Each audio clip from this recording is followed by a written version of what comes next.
Halo, saya Putri Mauladisti. Hari ini kita akan membahas tentang konsep dasar pendidikan anak tunanetra. Sebelumnya, apa itu tunanetra? Tunanetra ada tuna berarti luka, rusak, kurang, atau tiada memiliki. Netra berarti mata atau dria penglihatan. Tunanetra berarti kondisi luka atau rusaknya mata atau dria penglihatan sehingga mengakibatkan kurang atau tidak memiliki kemampuan persepsi penglihatan. Tunanetra adalah suatu kondisi dari dria penglihat yang tidak berfungsi sebagaimana mestinya. Kondisi itu disebabkan oleh karena kerusakan pada mata, syaraf optik, dan atau bagian otak yang mengolah stimulus visual. Menurut beberapa ahli, Noah Webster dalam Webster Dictionary, istilah buta atau blind diartikan disorder of sense of sight either by natural defect deprivation, sedangkan kebutaan blindness adalah state of quality of being blind. As a whole, dalam bukunya Blindness, a person shall be considered blind who has visual acuity of 20 or 200 or less in better eye with proper correction or limitation on the field of vision such will describe diameter of the visual field subtends an angular distance no greater than 20 degrees. Yang berarti seseorang dinyatakan buta apabila memiliki ketajaman penglihatan 20-200 atau kurang pada mata yang lebih baik setelah dikoreksi dengan tepat, atau keterbatasan pada bidang penglihatan sedemikian rupa sehingga diameter dari bidang penglihatan yang paling lebar membentuk sudut tidak lebih dari 20 derajat. Selanjutnya kita akan membahas tentang anak tunanetra. Anak tunanetra adalah anak yang karena suatu hal, dria penglihatannya mengalami luka atau kerusakan, baik struktural atau fungsional, sehingga penglihatannya mengalami kondisi tidak berfungsi sebagaimana mestinya. Sebab-sebab ketunanetraan, penyakit atau kondisi, misalnya glaukoma, katarak, dan sebagainya. Penyakit atau kondisi yang tidak dapat langsung, misalnya penyakit gula, diabetes yang kadang-kadang mempunyai dampak pada dria penglihatan. Sebab kecelakaan yaitu trauma, luka terkena benda tajam atau bahan kimia. Atau juga hereditary genetik. Kondisi patologik yang tidak jelas penyebabnya. Ada penyandang tunanetra yang tidak dapat diketahui penyebabnya secara patologik, sehingga tidak jelas apa yang menjadi ketunanetraannya. Di Indonesia diperkirakan bahwa kurang vitamin A adalah penyebab utama dari ketunanetraan. Klasifikasi penyandang tunanetra.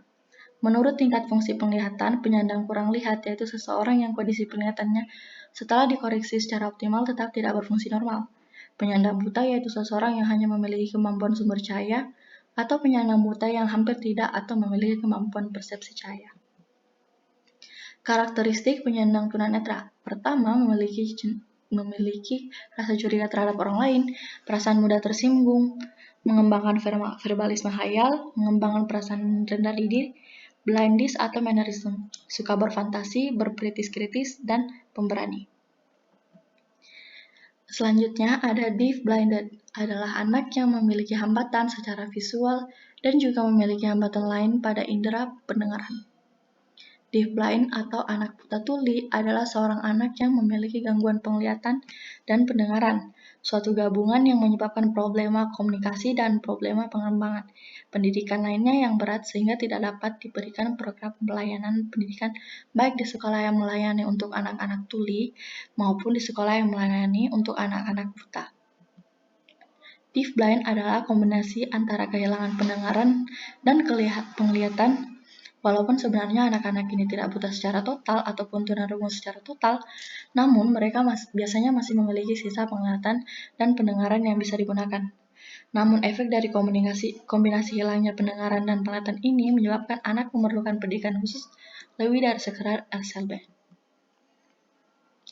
Selain hambatan dan pendengaran, biasanya ada hal-hal yang juga menyertai, termasuk retardasi mental, kelumpuhan otak, hambatan fisik, hambatan bicara, dan komunikasinya.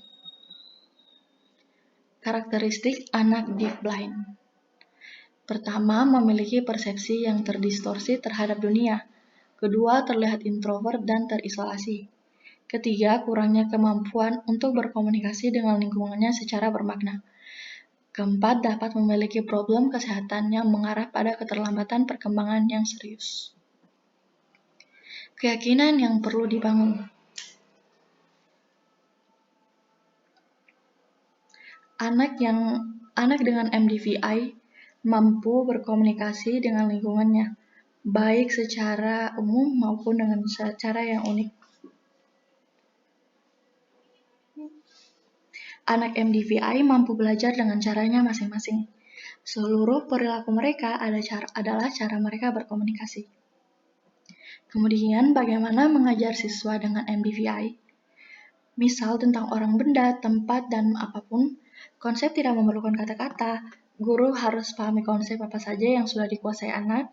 Semua konsep diawali dari diri sendiri, memberikan komunikasi yang bermakna. Lalu bagaimana siswa MDVI berkomunikasi? Pertama, mereka menggunakan isyarat sentuh, simbol benda, bahasa isyarat, pembacaan bahasa bibir, gestur, simbol gambar, ejaan jari, tulisan braille, tulisan cetak yang dibacakan. Contoh isyarat yang memiliki makna komunikasi bagi anak MDVI. Pertama, perubahan desain nafasnya ketika didekati orang yang sudah dikenalnya. Kedua, membuka mulut ketika ada benda yang menyentuh bibirnya. Dapat diartikan sebagai ia mau dan menginginkan makanan itu. Ketiga, ketika diayun, dia akan menggerakkan kembali tubuhnya saat ayunan berhenti. Ini sebagai tanda komunikasi bahwa dia ingin diayun lagi.